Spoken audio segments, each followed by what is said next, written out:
마을에서 보물찾기라도 하듯 신난 사람들. 다르죠.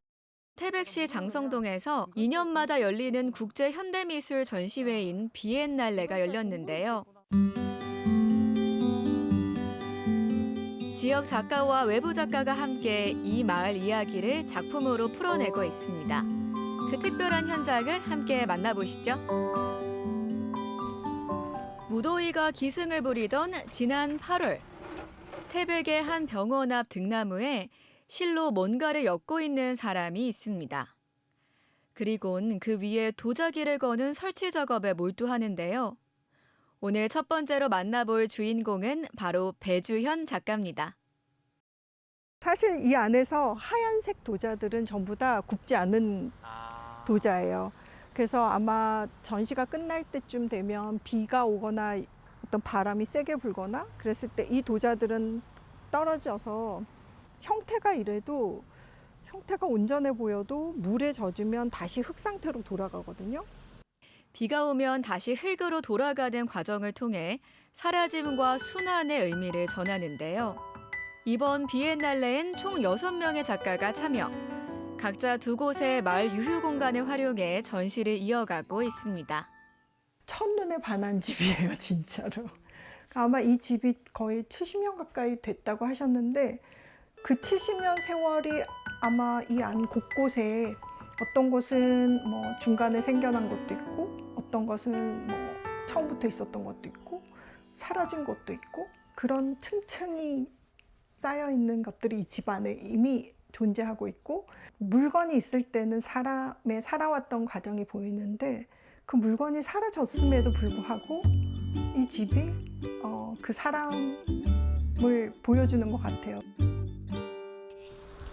비엔날레 날당은 올해가 두 번째 전시입니다. 옛 경찰서 막루가 올해 역시 전시장으로 다시 문을 열었습니다.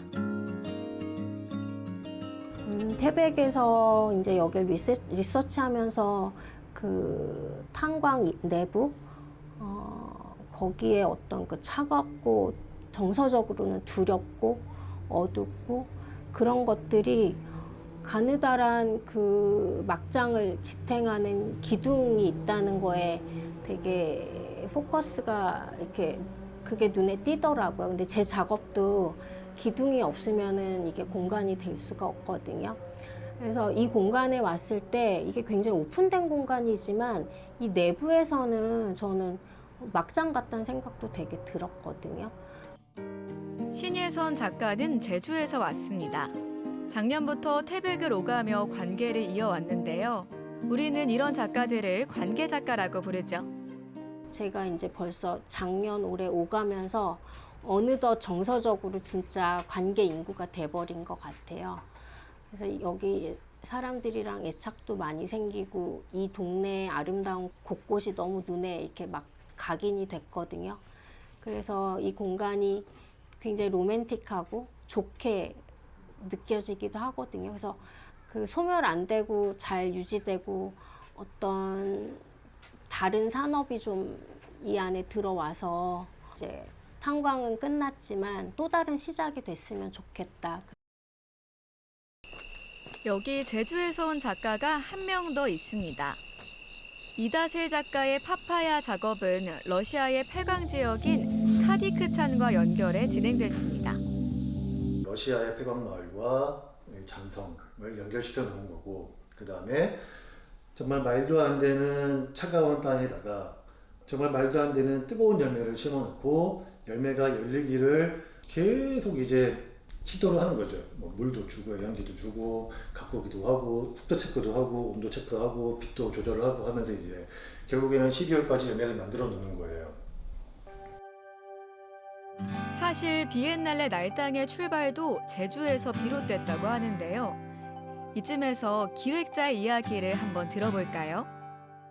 차를 타고 제주도를 돌고 있었는데요. 그때 제주 비엔날레를 보고 어딘가 가고 있었어요. 근데 차에서 제가 이런 거 우리 지역에서도 하고 싶다.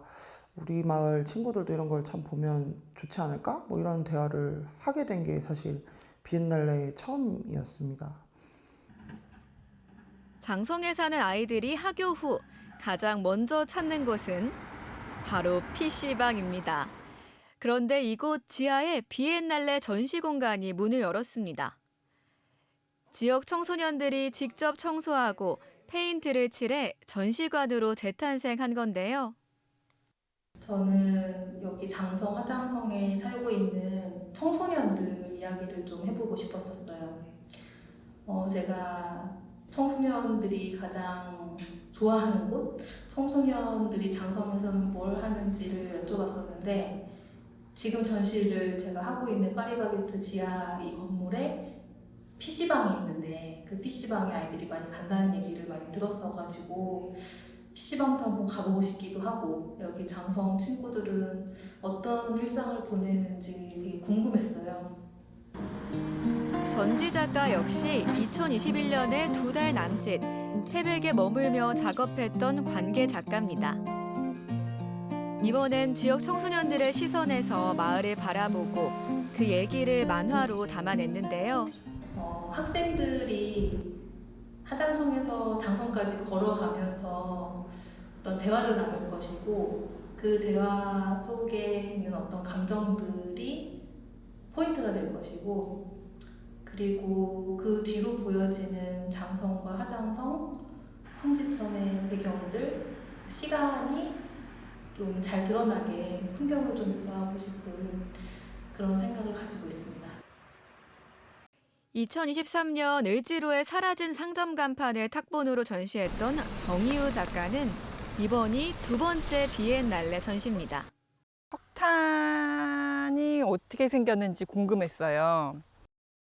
나무가 땅에 묻혀서 오래 있으면서 압력과 열을 받아서 이제 석탄이 됐다고 하는데 이제 우리가 막 4, 5억 년 후에 그 칼로리를 꺼내서 쓰는 거잖아요. 그러니까 그게 뭔가 되게 큰 시간을 생각하게 하더라고요. 그러면서 이제 나무가 좀 다르게 보이고 내가 나무가 달라 보이니까 다른 사람들이 볼 때도 어떻게인가 나무를 좀 다시 보게 하는 방법으로 나무에 대한 인식이 더 있겠죠? 그래서 그렇게 하게 됐어요. 올해는 석탄의 기원을 탐구하는 과정에서 나무와의 연관성을 발견하며 나무 탁본 작업을 이어가고 있습니다. 오늘 마지막으로 만나볼 특별한 작가가 있습니다. 바로 지역에서 활동하는 사진작가 황재순 씨입니다.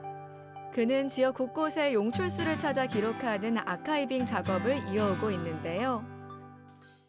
우리 지역에서 우리가 쉽게 지나치고 관심이 없지만 사실 이것을 들여다보면은 우리가 알지 못했던 아름다움이나 생각지도 못했던 그 기억을 끄집어낼 수 있는 게 지역 곳곳에 많더라고요. 그래서 현재도 그건 물론 물은 활발히 나오고 있지만 이제 상수도 보급으로 인해서 아무도 안 쓰고 버려졌지만 마을이 최초에 생기기 위한 이유를 제공한 마을의 공동 수도 같은 거 그런 작업을 많이 했습니다.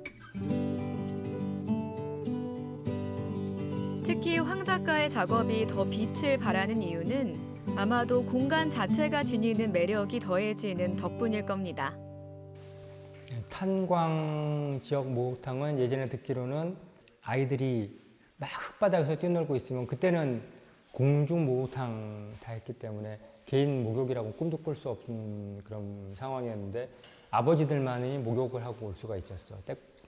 검댕이를 다 씻고 오면은 멀리서부터 이제 아버지들이 퇴근 시간이 되면 비누향이 났대요, 마을에. 아, 우리 아버지들이 오늘도 무사히 살아서 돌아오시는구나. 그거를 이 비누향을 통해서 알았다는 얘기를 제가 들었거든요. 장대비가 쏟아지는 날에도 우비를 입은 사람들이 전시를 관람합니다. 하루 2차례 진행되는 도슨트 프로그램을 즐기기 위해서인데요. 주민들의 일상이었던 공간에 6명의 작가가 들어와 특별한 시간을 만들어냈습니다. 마을을 함께 걷고 이야기를 나누면서 지역과 주민들을 더 깊이 이해하게 됐는데요. 늘 반복되던 일상의 공간을 새로운 세계로 열어준 비엔날레 날당. 2년 후에 다시 만나길 바랍니다.